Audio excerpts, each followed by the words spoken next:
Autodesk is now a very open culture, and we really honestly believe that sharing, remixing is the wave of the future, and that expertise doesn't lie within the halls of Autodesk, it lies everywhere else in the field where people are actually designing. And the first step really is to think about kind of taking down the wall that prevents customers from actually leveraging all the knowledge that we've kind of held behind closed doors. We were essentially saying, if you contribute any information at all, that becomes our property. But that's a little bit like saying, I'm going to hold a potluck dinner and I get to keep all the leftovers and the containers you brought it in on.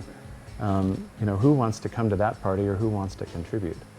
Things like copyright laws and trademarks have gotten in the way, frankly, of a lot of that. And it was never really Autodesk's intent to protect and sort of hold close, our learning materials. And so what we wanted to do is say, okay, well, who's out there?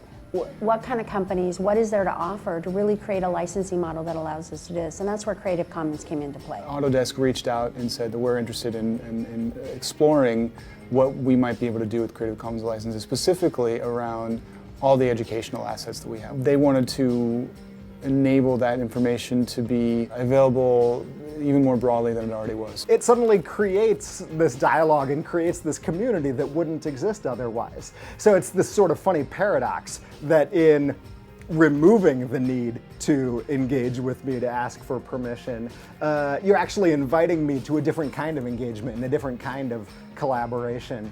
That feeling of sharing, that feeling of saying, it's out there, it's yours, you can use it, do what you want. That just fosters a sense of collaboration, that we are not trying to restrict what they can know about the product or anything like that. We're just willing to let them have it.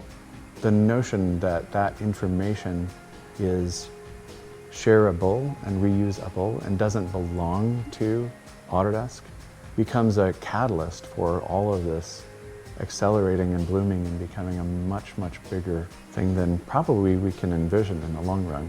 So I really feel that content can only get better when there's interaction with the community. Over time, you can start to imagine is like once you light the fire spreads and takes off. Everything has got a badge around it saying that this is now freely open, and to please reuse it and share it back with whatever it is you do.